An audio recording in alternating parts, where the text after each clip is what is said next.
Hi, I'm David. Let's look at this problem. We're given the definite integral from x equals 0 to x equals 1 of x natural log of x with respect to x.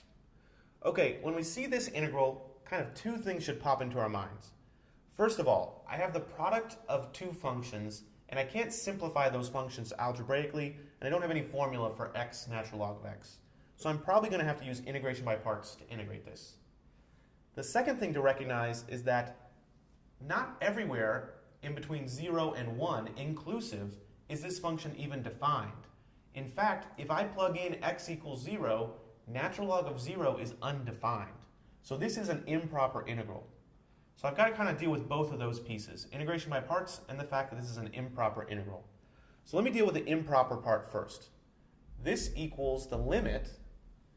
I'm running into trouble at 0, so I'll let as a goes to 0. And since I only care about between 0 and 1, I'll just let a approach 0 from the right.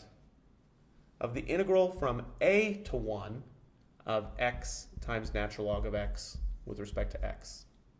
Okay, if I can find this integral and then let a approach 0 from the right, then I'll find this improper integral. Now, when I solve this integral, I'm going to need to use integration by parts. So let's see what that should look like. With integration by parts, I need to pick a u and a dv. I want to pick them in an intelligent way and in a way that is easy for me to find the next pieces, du and dv. Well, I'm really good at taking the derivative of natural log of x, but it's a slightly more challenging thing to integrate natural log of x. In fact, you need integration by parts to integrate natural log of x, unless you have the formula memorized. But let's just make u equal natural log of x.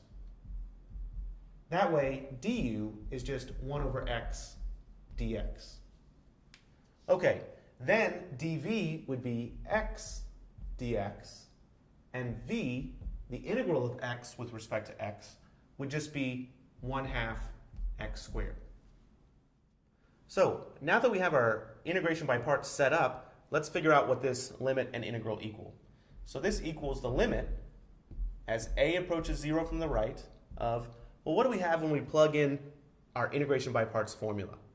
Well, I have u times v, which is 1/2 x squared times natural log of x, minus the integral of v du.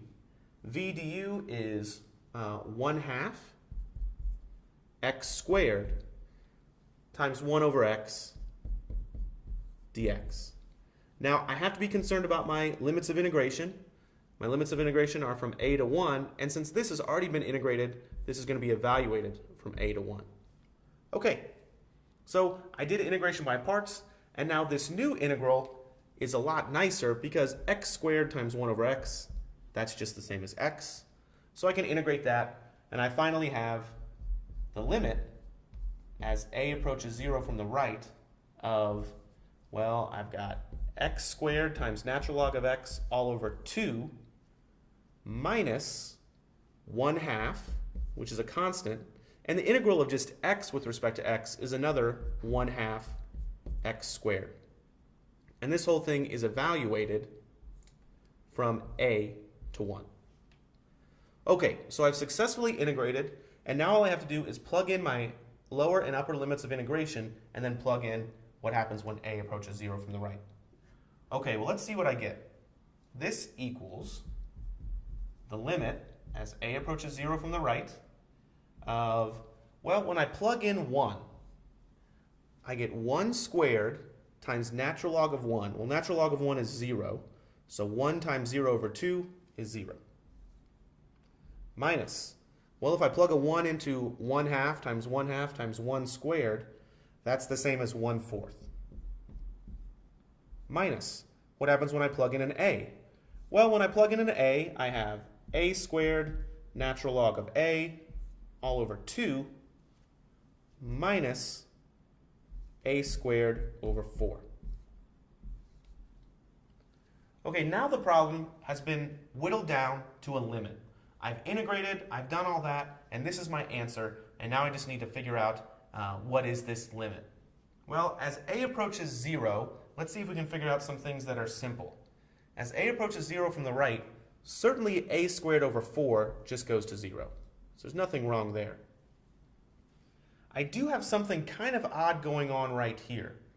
So maybe up here in this upper right-hand corner, I'll look at just this small case right here of what's going on for the limit as a approaches 0 from the right of a squared times natural log of a.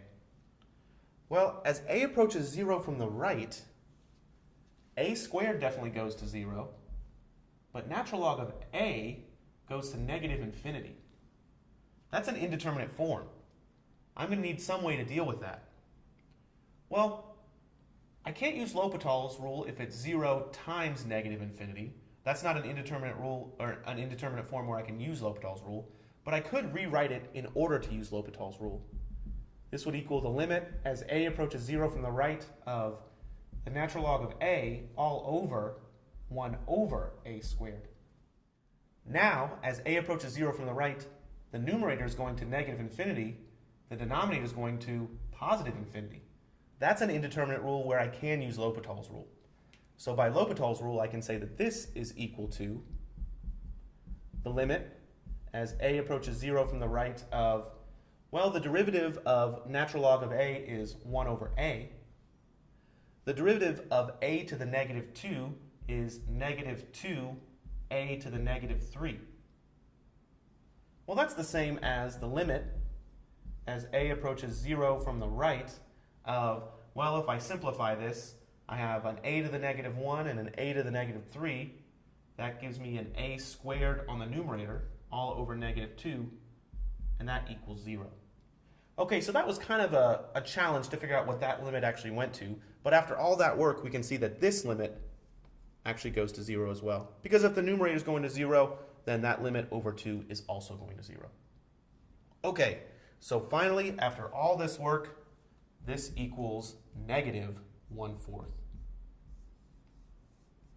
Okay, there was a lot to do in this problem. So let's check our answer using a graphing utility. How do we do that? Well, I can plot the function x times natural log of x on my graphing utility. So I'll plot that function, and I'll get a picture of the graph, and we can see that it kind of dips below the x-axis right close to the origin, and then kind of shoots up. So it looks something like this.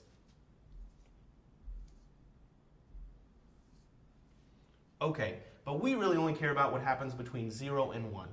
So let me calculate the definite integral, and I'll give it the lower limit of integration of 0 and the upper limit of integration of 1. If I plug that into my graphing utility, the answer that outputs is negative 0.25.